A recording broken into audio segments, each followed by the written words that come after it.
I'm your number one fan. We all go a little mad sometimes. Whatever you do, don't fall asleep. What an excellent day for an exorcism. My mom and dad are gonna I see dead people. Hello, welcome back to Killer Cuties Podcast. I'm Cassidy. I'm KD. Yeah, we hope everybody had a really good holiday season. Happy New Year. Happy New Year, 2024. Yeah. That's all even numbers. Oh, do you like that? I do. Oh, I'm an odd numbers girly.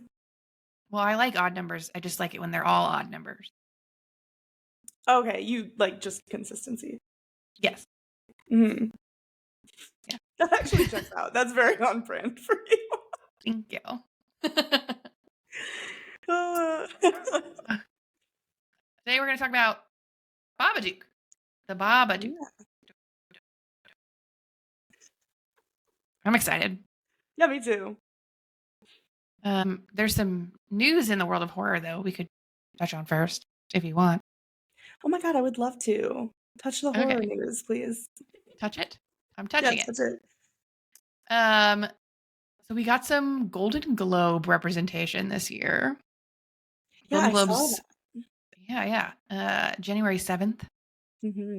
is the ceremony this year, 2024. Let me just go through the list real quick. There's not a lot, but there's more than usual. Actor in a musical or comedy film. Can you guess? I think I already know because I saw it. Was it? It was Joaquin Phoenix. Yes, For for Beau is Beau's Afraid. Yep. Which is honestly, I guess there's comedic elements in it. It's more anxiety-inducing for me personally, but you know. Yeah. If all it takes is a giant penis to make your movie a comedy, Then any movie with Willem Dafoe is a comedy. Oh god. Respectfully. Respectfully. He got nominated for some stuff too. Oh, Willem Dafoe yeah. for Poor Things. Mm-hmm. Which I haven't seen yet. I want to see it though. Yeah, it looks good. Mm-hmm. Mark Ruffalo, 13 going on 30. I love him. Okay, I lied. It's not a lot of representation, but okay. The rest of it's The Last of Us. Okay. Bella Great Ramsey, show. yeah, so good. Bella Ramsey, actress in a drama TV series. The Last of Us, drama TV series. Pedro? Yeah, Pedro too. Actor in a drama TV series, Pedro Pascal. Yeah, so it's not a lot, but we'll take it. A few nods here and there. Yeah. It'll do, I guess. I'm pissed that foreign film didn't include When Evil Lurks. I knew it wouldn't. I told you. It's not the type of movie they want.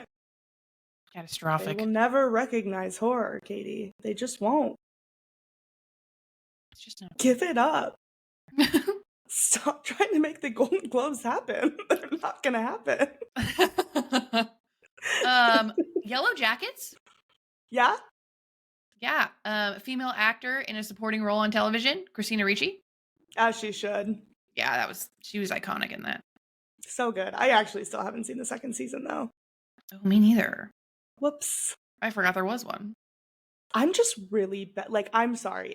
I'm a binger. At heart, I'm a binger. Yeah. And if it's not all out, the thing about me is that I'm going to forget what happened and have to rewatch it. And I'm not rewatching every season every time a new one comes out. So yeah, which you have to do. Right, because I'll rewatch season 1 to watch season 2, and then season 3 will come out and I'll forget what happened. So I'll have to rewatch season 1 and 2 just to watch season 3, and it's too much. I can't do it, and I won't. I shan't. Yeah, no, I totally agree. You gotta watch the whole thing all over again, especially if you had to wait. Yeah. Like the new Game of Thrones spinoff, that came out like 3 years ago, and we still have another like 8 months. Oh God. Yeah, Yeah, no, I can't. You can't just go into that without having watched it again. No, that's just not going to happen for me personally. Yeah. But Yeah. tune in next week when Last of Us wins everything. I hope. I can only hope. Yeah, well, I actually don't know what it's up against. Succession. That might take it. Yeah. And Barry. Succession Barry is- might be comedy. Yeah, Barry's comedy. Well, we'll see. I mean, Pedro's got to win. At the very least. Well, everyone thought that he would win Sexiest Man Alive or whatever last year. And who did they choose? Patrick Dempsey, who hasn't done anything in like 2 years. That's not true. But still, he should have been Thanksgiving. Yeah, but he should have been Sexiest Man Alive at like peak Grey's time. And he wasn't. Yeah. That's Honestly, when he should have done it. Pedro Pascal ruled 2023. Like, there's no reason he shouldn't have been. he really did. Sorry. I'm going to shatter the illusion here, but I'm pretty sure that's a paid marketing opportunity. Like, I think Patrick Dempsey paid for that. That's everything in Hollywood. Yeah. You pay for the Golden Globes, you pay for the Oscars, you pay for your star on the Walk of Fame. Like, you're not just given those things. You pay and you campaign for them, and the best campaign wins. Yeah. Well, no. Yes, the best campaign wins, but I literally think that Sexiest Man Alive is a paid opportunity. I think that whoever paid the most gets to be Sexiest Man Alive. Like all these awards that like companies get, like I can't think of one off the top of my head, but yeah, they pay for that shit. How much would you pay to be Sexiest Woman Alive? I feel like I'd have to really believe it in my heart to want to pay money for that. You'd have to feel like the sexiest woman of 2024, maybe. Yeah. Okay. Well, yeah. I'm not getting any younger. Yeah, well. I don't know. $5. If it's more than $5, I'm good. Yeah, that checks out. I don't think. And honestly, the $5 would mostly be like for the laughs, like for the joke. Yeah. Like, LOL, look at I'm the sexiest woman alive. It's like how when Taylor Swift won Person of the Year or whatever from Time. And it's like, good for you, but I was the Time Person of the Year in 2006, so. Yeah. I beat you to it, Taylor Swift. Sorry. That one, I don't know if it's paid or not. I wouldn't be surprised. That one doesn't feel paid. Because how would it be you? Yeah. Or like, they were just like, oh, it's just you. Yeah. Yeah. Or like the collective survivors of XYZ or, Yeah. Frontline workers. Yeah. Anyway. Should we talk about the movie? I guess so. Or do you want to skip it this week? What are you feeling? No, we should talk about it. I'll give a quick summary. Okay. We're changing it up a little bit. We used to do like a full-blown summary. Yeah, if you don't know by now, just watch it. Go watch it. Pause here, watch the movie, come back. Let us know how you feel. Please come back, yes. But at a high level, we're taking it from Google. The Babadook, a single mother, plagued by the violent death of her husband, battles with her son's fear of a monster lurking in the house, but soon discovers a sinister presence all around her. Yeah, and it's the Babadook. The Babadook. Yeah, gay icon, Babadook. I did not understand that at all. And I mentioned it in our Christmas episode on Krampus. Yeah. He's more of a gay icon to me. With that tongue? No. Oh, okay. No, actually, so this is how this all happened, right? Please, so yes. It happened on Tumblr, as of so many memes in 2014 did. So a user named Taco Bell Ray uploaded a screenshot of the Babadook showing in the LGBTQ section of Netflix. Like, LGBTQ movies, here's the Babadook. To this day, I do not know if it was photoshopped or if they actually like just mistakenly put it in there. I don't know. I think people reached out to Netflix and no one responded, so who knows? They went viral. It took off. It became a thing to just insist that the Babadook is gay. Like, that was a meme. It was a whole thing. And it just kind of blew up. It took over Tumblr. It took over Twitter. Like, it just spawned from that. And now it's just kind of a known fact that the Babadook is a gay icon. So stupid. I love it. I'm obsessed with that. That's so fucking funny. I wouldn't put it past Netflix to do that on accident or on purpose, honestly. No. I think it makes sense. And I like to think that it wasn't photoshopped and that it was just there.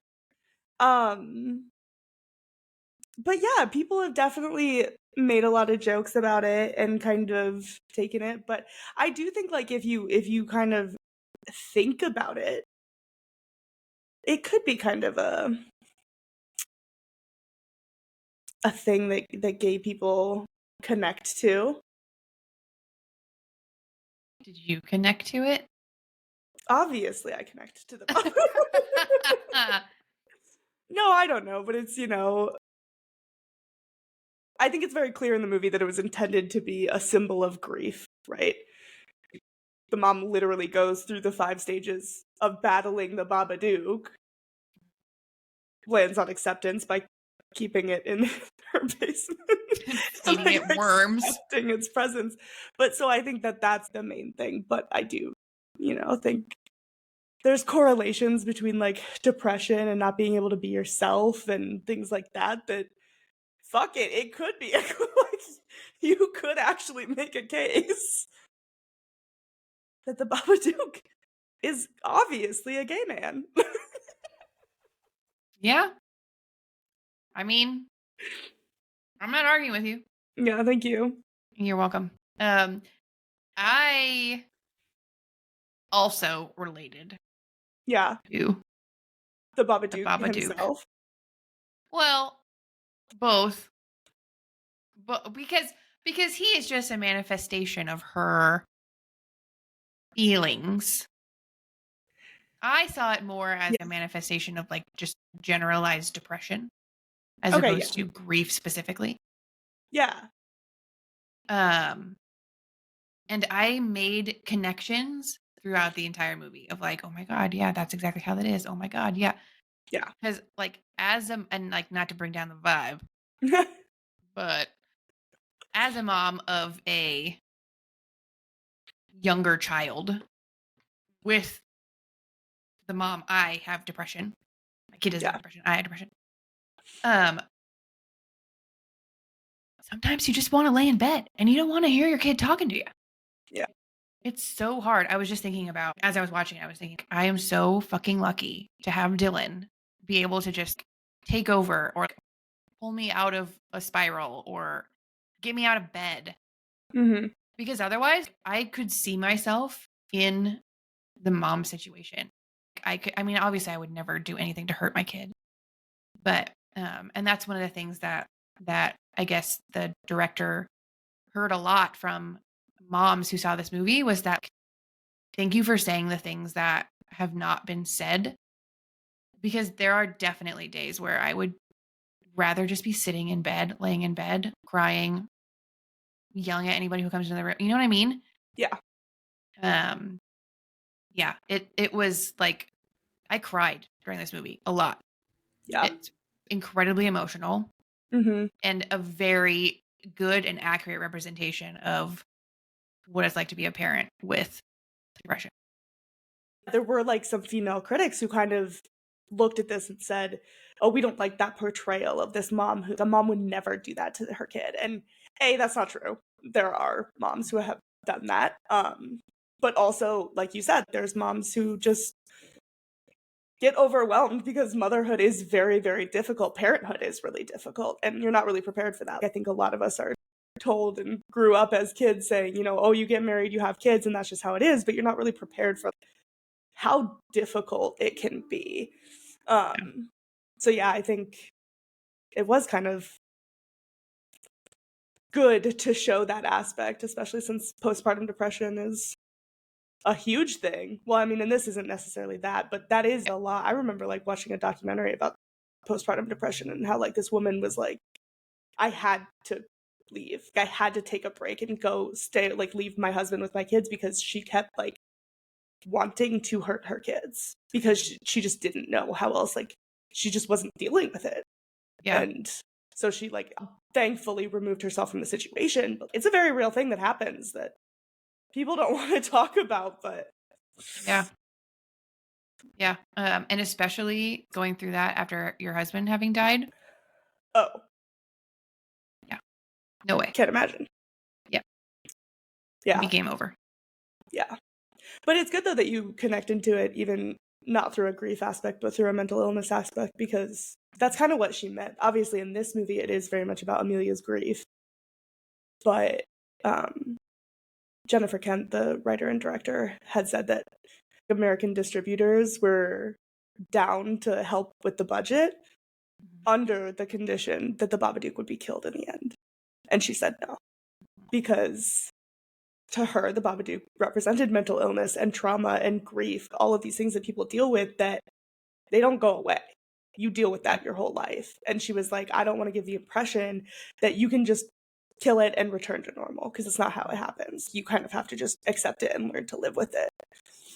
Yeah.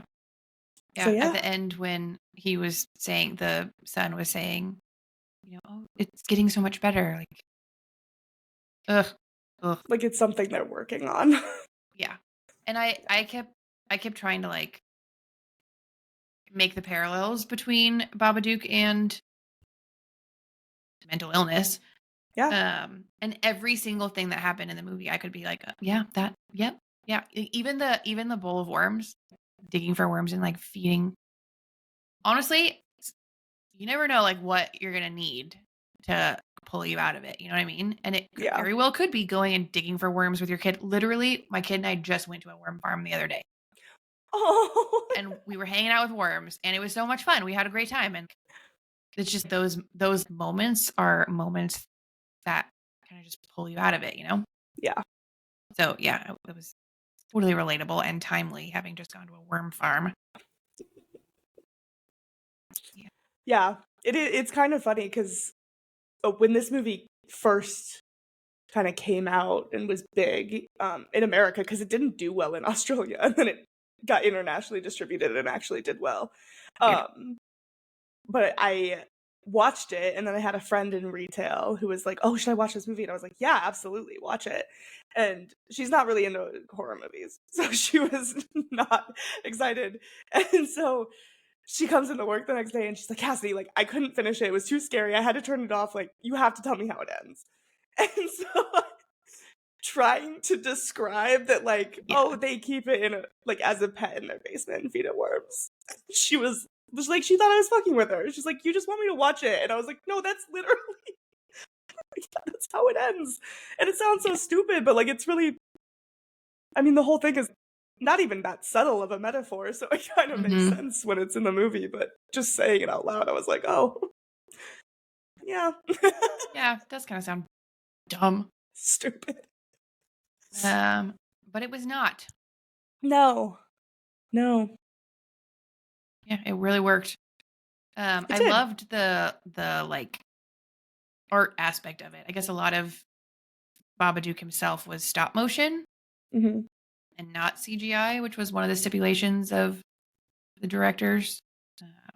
Was that she didn't want to do a whole lot of CGI. She would rather do it real life. Yeah, I think it was clear she had a very specific vision of how she wanted things to go. Yeah, and she's stuck with it. And she's even said, this is the only Babadook movie. There will not be a sequel. Yeah, I saw no matter that how as well. much money she's paid. Which I kind of respect. as the we'll do anything for $5 girl, I don't get it, but I do like the idea of it, though. There's some movies that are just kind of like, okay, yeah, let's make it a series, let's do it. And then there's some movies that I'm kind of like, okay, let's not. Let's just leave that how it is. So I do kind of respect the fact that she's like, this is not a movie that should have sequels. That doesn't make sense to the story, so I'm not going to do it. But not me. Again, I'm a sellout, so. Relatable. If it were to be a sequel, it would have to be a different family, I think. I think it would be fun to explore like how other people deal with Babadook, which just like adds to the metaphor that everybody would probably deal with him differently. Yeah. That's true. No amount of money though. None. Too bad.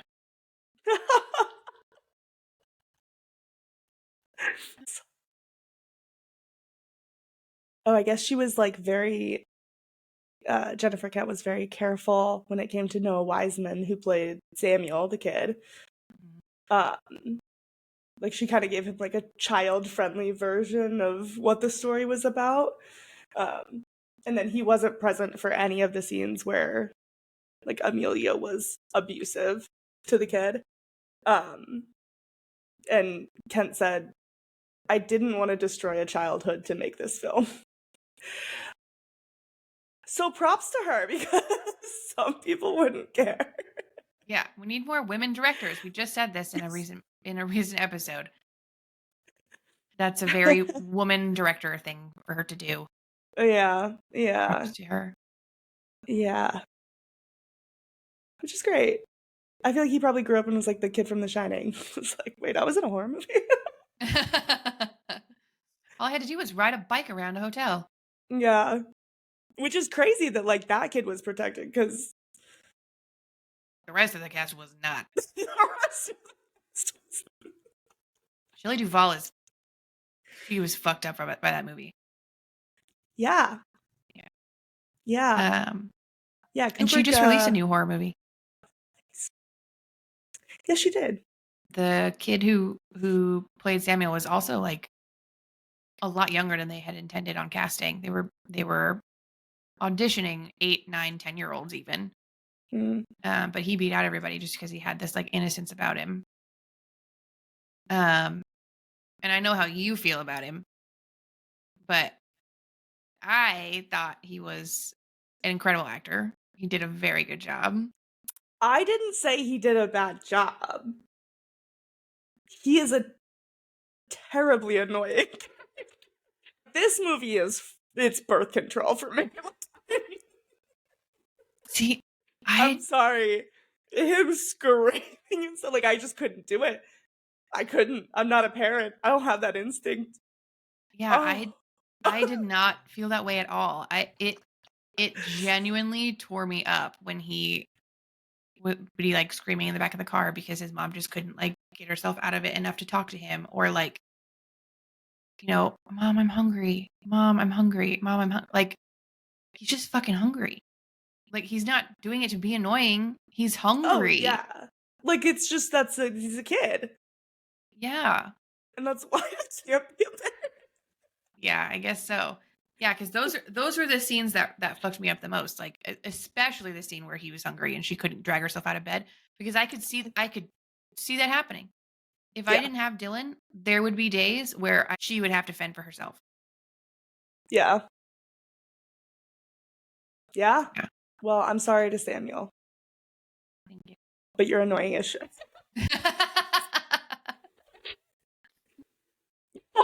Oh God. Oh.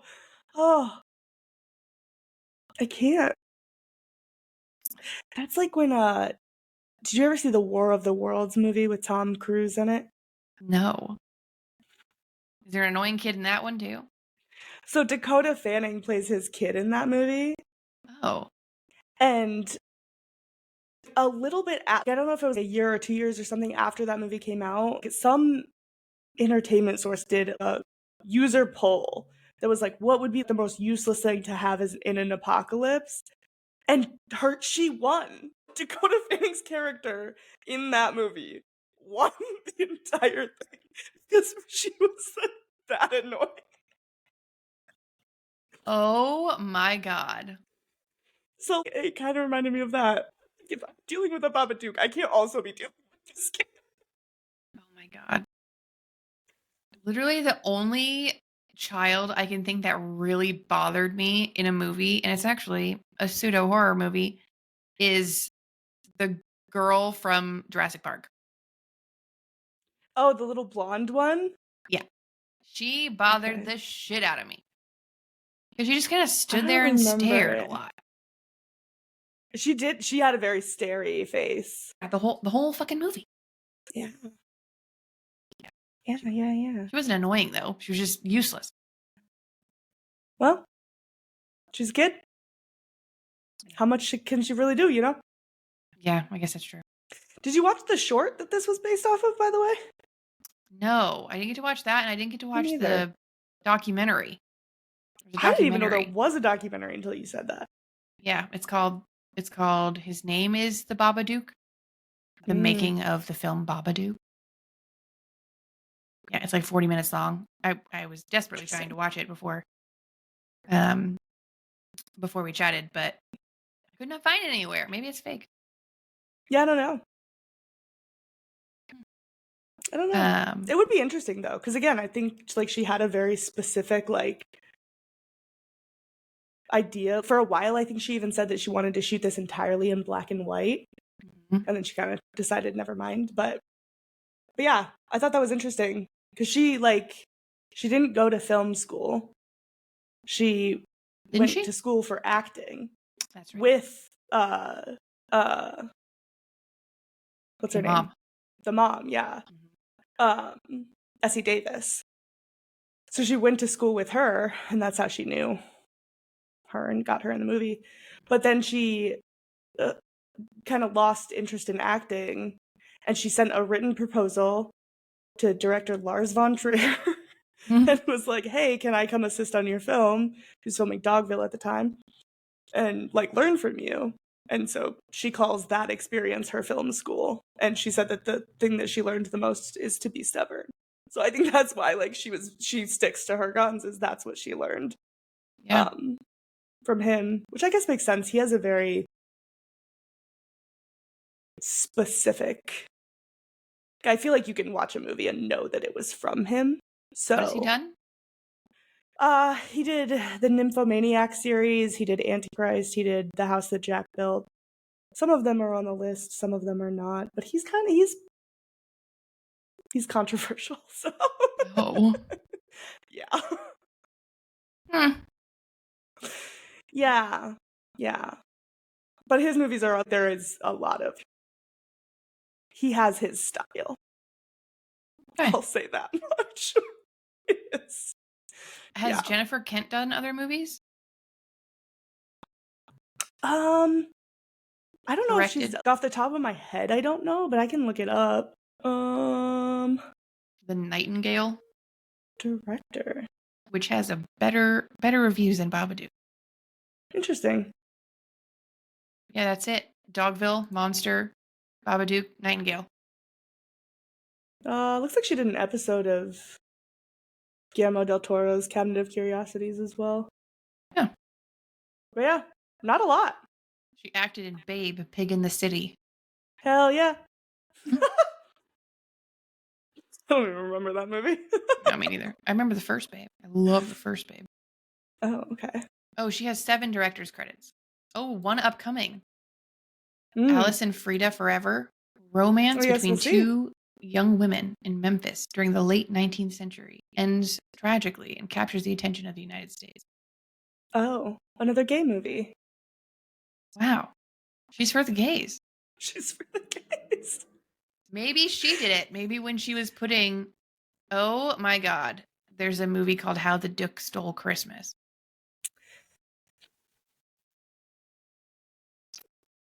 Anyway. Well, I'll put that on my watch list. It's only 2 minutes long. Oh, cute. Oh. Well, how scary did you think that this movie was? Oh, we're going right into it. Yeah, fuck it. Why not? Let's get crazy. What if I wasn't done talking about it? Okay. Keep talking about it. No. Cut How this part scary? out. How scary? Yeah. A 3. Okay. That was really fucking scary. Maybe it was just more like unsettling, but it was unsettling enough to be like, okay, scary. William Friedkin, the director of The Exorcist, said that he's never seen a more terrifying film than this. So you're not Well, alone. His film certainly wasn't scarier than this. If you had watched that in the 70s, you'd be shitting and pissing and crying in the club. Well, I didn't. I have higher expectations than a 60-year-old. Oh, I like The Exorcist. I don't not like it. It just Yeah. wasn't scary. That's fair. How scary did you think it was? I give it a 2. Oh, okay. Mainly because I do remember when I first watched this movie, and I was kind of like, oh, like, what's gonna happen? Like, when she's, like, going to bed and he's coming at her, like, that, like, there was a lot of tension building moments. So I do remember, Yep. like, being scared when I first watched it. Now I think it's kind of funny because he's like, yeah, con. But I will give it some credit that at the time, I do remember it being scary. Yeah. How sexy do you think it was? 2. Because he's a For- gay icon? Yeah, the B in LGBT stands for Babadook. Okay. Just wiped you and I off the map, I guess. But No, that's we're fine. just Babadooks. We're just Babadooks. What's your sexual I'd smash. preference? Babadook. Babadook. Even if he wasn't a gay icon, though. Smash. Over Krampus? No, I also said I'd smash Krampus. Yeah, but who would Why you is it an prefer? either or? Who Why is would it an you either or? prefer? Why can't Not- I be sandwiched in between? Why does it have to Oh. be? Spit roasted. Yeah. Ooh. Tongue on one side and the fingers on the other. Oh, no? Okay, Oh sorry. my god. Sorry. Sorry. The timestamp so I can tell my mom to skip over it. I was asking, who would you prefer?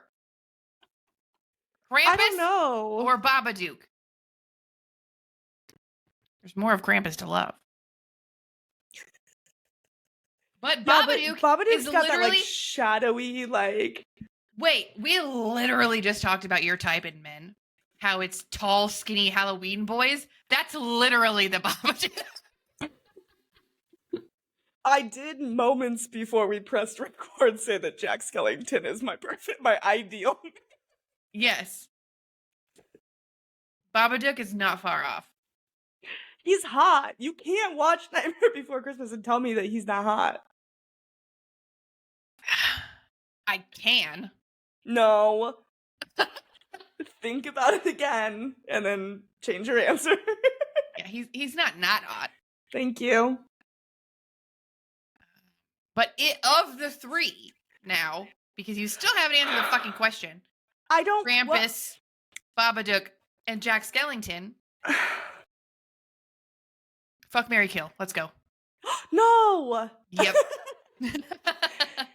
I'm marrying Jack Skellington. He's very sweet. Oh,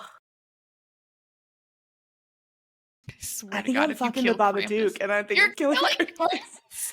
Yeah, because I don't know. I like the mystery of the mask and everything, but I can tell from the tongue he's not cute. Well, but you know exactly what that tongue do. Yeah, That's not good enough for you? I don't know. I kind of like the mystery of like what's the Babadook gonna do to me? Probably fucking kill you. No. Okay. Who does he kill in this movie? Who? He Exactly. tries. No. He tries, but then they accept him. And I would accept him. Okay. That's fair. Be feeding him more than worms, if you know what I mean. Whoa. What? Anyway. Mm-hmm. I would also kill Krampus and fuck Babadook and marry Jack Skellington. Okay, she's over here judging me. That's crazy. How fucked up did you think it was? A little more now that I'm thinking about this. Yeah. Well, no, it was pretty fucked up. Pretty, Yeah. not like really fucked up, but I mean, yeah. I give it a 3. Okay. I didn't tell you how sexy I thought it was. Oh my god, you didn't. How sexy did you think it was? A 2. Because of the Babadook? What else is there? I don't know. Name one other thing that could possibly bump it up to a 2. Yeah, no one was choked, so it's just gotta be. Alright, a 3 for fucked up though. Yeah. Reasons? Well, maybe it's not really a 3. It was more Oh. scary than it was fucked up. And it was Okay. like metaphorical, Yeah. which isn't really fucked up. Okay. But I mean, yeah, no, I stand by it. It's a 3. Okay. I didn't explain it, but that's what my heart says. You know what? That's fine. Yeah. What did you give it? I give it a 1 point, but Right. again, just because a lot of it was metaphorical, but also like I don't have a kid. Like I don't it clearly impacted you a little bit more than it impacted me. But yeah, it was for like the child of you. Like that was not fun to watch. It's not fun to watch a parent treat their kid like that. So that wasn't fun. I didn't No. like that. That was fucked up. Agree. Yeah. Overall, I gave it a 4. Oh, okay. Oh. Excuse me for loving movies about grief, you know? Like, what am I supposed to do? You didn't ask me what I rated it, so What did you rate it? I gave it a 5. Another 5? Another 5, which Oh my god. I know, which is why we were like, right before this episode, we were scrambling to reschedule all of our movies for the next couple weeks. That's why, because I didn't watch so many fucking 5s in a row. Yeah. This Well, I'm movie glad fucking you liked slaps. it. Yeah, I really, really. You know really liked what? it. There's a review on Letterboxd Mm-hmm. from someone named Liam F. And it's a really great review. I'd like to read it to you if you don't mind. Please do. Probably safe to say that this is my second favorite 2010s horror film that serves as an extended metaphor for grief that features a blonde-haired Australian actress screaming, "I am your mother," at her son. Wait. Are they talking about Hereditary? Yes! Because I literally was like, oh my God, that reminds me of Hereditary. So many times during this movie.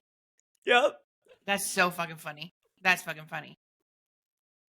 I liked it a lot. I was like, you know what? Yeah. But this movie just hit different. You liked this better than Hereditary? Absolutely. Yeah. That's fair. Yeah. Oh my You know, God. I was like viscerally crying in several scenes. And that just like, you know, it automatically bumps up the score a little bit. Oh yeah, I love crying at movies. Yeah. Big fan. Emotion. And Yeah. we have bitched before about movies that didn't portray grief appropriately. And this movie was entirely about portraying grief. So Yeah. I do love a good movie about grief. mm-hmm. I think the only reason this isn't like a 5 to me is because it's like a little on the nose. Like it's not very subtle about it at all. I guess. But it is a great movie. It's really well done. And I think there's like aspects about it that you can tell it wasn't like a huge studio movie, but I kind of like it. It gives it like a little character. I didn't feel So- that way at all. What made No? you feel that way? I don't know, like some of the editing and like the Babadook, you know, just a little. I But they liked. did use a lot of their budget on the art department, so I thought that was Yeah. a smart choice. Yeah, and I liked the way he was portrayed, like artistically portrayed. He was kind of flat. He didn't exactly match the vibe. He wasn't overdone. Yeah. I didn't mind that at all. I loved the art style. I loved the art of the book. Yes. And the vinyl for the soundtrack is the book. It looks like the book, which I'm fucking obsessed with. I think they like sold copies of the pop-up book as promotional. Ugh. But there were only like 9,000 sold. And I think the first however many were signed by Jennifer Kent as well. How much is it on eBay? I'm looking right now. You gotta get it. Babadook. Oh my god. Babadook. I wasn't even typing. Oh god. Oh. Oh. The Babadook Blu-ray with pop-up slipcover. Oh, that's not like the book. No. Though. Yeah. Here we go. Mr. Babadook pop-up book. Good condition. $150. Okay, that's not that crazy. That's not that bad. I'm not paying that much, but I would. I get it. I'd pay that much. Okay. Do it. You won't. No, I won't. Oh, well, so you wouldn't pay that much. Maybe I wouldn't pay that much. I liked that. I thought it added character. Yeah, that's what I said, but Yeah. Would you survive? Oh, I mean, I am. I'm living proof. Living proof surviving the Babadook. Yep. There we go. Annoying kid and all. Just kidding. I don't have an annoying kid. I have the best kid. It's so easy. Yeah, no. Babadook. Oh, okay. Would you? Yeah. Yeah. Easy. No one even dies. And again, I mean, if it's like about mental illness, I'm nailing it. So yeah. The dog does die. Yeah, that's unfortunate. There's like a whole website dedicated to that. Yeah. Well, what? I guess the next week, right? Yeah. Do you want to tell me what the movie's about next week? What movie are we doing? Wreck. Wreck. Yes. Wreck. I remembered. Mm-hmm. I mean, it's pretty self-explanatory. Of course it is. Yeah. Teenagers are lost. Of course. Yeah. And the news finds footage. Found footage. They find it's footage. Found footage? It's found footage. Great. Obviously. The news finds it. And hence the movie's made. It's a documentary-esque movie. Great. A mockumentary, if you will, but not funny. This is not actually a documentary, obviously. So it's a found footage mockumentary. Yeah, like Blair Witch. Blair Witch. Exactly. Yep. Right? And the teenagers. Movie. Yeah, why the did teenagers, they go to an abandoned high school. Obviously. Yeah. And no, I said yeah. Oh, okay. Of course they do. What do you mean? Thank you. They go to an abandoned high school. And when they get in there, they can't get back out. No. Somehow the found footage is found though. I don't know how. But yeah, they never do. Yeah. No.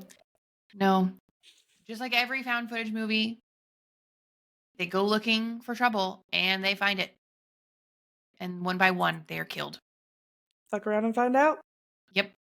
Yeah. It's pretty self-explanatory. Found footage movies don't have plots. Yeah. Great. Yep, that's the whole movie. Was I close? It is found footage. It is not about teenagers going to abandoned high school, though. Yeah. No. Yeah. It's a Spanish language film. Oh, I didn't know that. Yeah. It's foreign. And, it's found footage. That's all I'll tell you. How do you say recording in Spanish? I don't know. I Let me look it up. better start with Record rec. in Spanish. Registro. Okay. So it's translated. Rec. Well, I don't know, because all the like Spanish posters, it's called rec. Oh, Like stylized maybe 'cause as that's rec, what the- short for record. Maybe that's like what on the a- button's called. On the Maybe, camera. yeah. It could be that it's Rec. just that's just what it's called universally. I don't know. Okay. Yeah, cool. Well- I'm excited. Me too. Haven't done found footage in a long time.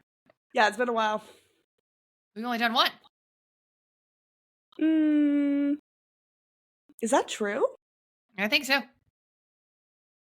our first episode. Is Blair Witch the only found footage that we've done? I think so. No way. I mean, we've watched many found footage movies. Damn. But that is the only one that we've reviewed. That's crazy. There's a lot of them. It's quite a bit, yeah. See you next week, I guess. Yeah, for sure. We'll, I was just gonna say we'll see you next week, but you already said it. Excellent. Crushed it. Nailed Okay. Nailed it. Bye. it.